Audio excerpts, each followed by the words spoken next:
રાજુલા નગરપાલિકા કચેરી ખાતે સફાઈ કામદારોએ મચાવ્યો હોબાળો।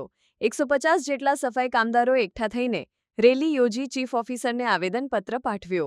રાજુલા નગરપાલિકા દ્વારા સફાઈ કામદારો માટે 15 દિવસ માટે વારા પદ્ધતિ બંધ કરવા અને કોન્ટ્રાક્ટ પ્રથા નાબૂદ કરી કાયમની સફાઈ કામદારોને નોકરી આપવા કરી માંગ।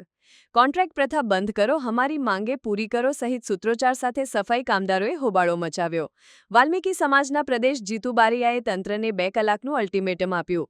2 કલાકોની અંદર સફાઈ કામદારોની માંગ સ્વીકારવામાં નહીં આવે તો આવતીકાલથી સફાઈ કામદારો હડતાલ પર ઉતરશે। આ સાથે રાજુલા પીઆઈ એડી ચાવડા સહિત પોલીસ સ્ટાફ દ્વારા ચુસ્તપણે બંદોબસ્ત ગોઠવ્યો। સમસ્ત ગુજરાત પ્રદેશ પ્રમુખ હાલમાં જે રાજુલા નગરપાલિકા રહી ત્યાં 15 દિવસના વારા સિસ્ટમ છે કે 15 દિવસ સફાઈ કામદારોને આવવાનું અને 15 દિવસ નહીં આવવાનું।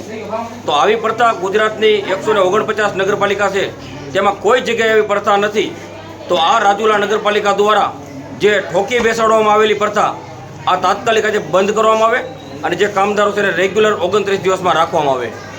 અત્યારે તમે આવેદનપત્ર આપ્યું છે તો ચીફ ઓફિસર દ્વારા તમને શું રિપ્લાય આપવામાં આવ્યો છે? આજે અધિકાર યાત્રા લઈને અમે આવ્યા હતા અને નગરપાલિકાના ચીફ ઓફિસર સાહેબને આવેદનપત્ર આપ્યું છે અને આ માંગ માટે અમે 2 કલાકનો સમય માંગેલો છે। જો 2 કલાકમાં આ પ્રશ્ન હલ નહીં થાય તો ના છૂટકે અમારે કામગીરી બંધ કરવાની પણ ફરજ પડશે। તો ત્યાં સુધીમાં આ જે લોકલ પ્રશ્ન છે કોઈ આરસીએમ લેવલનો પ્રશ્ન નથી। જે નગરપાલિકા અને નગરપાલિકાનું સંચાલનમાં જે પ્રમુખશ્રી છે આ સંકલન કરીને આ પ્રશ્ન હલ કરી શકે છે।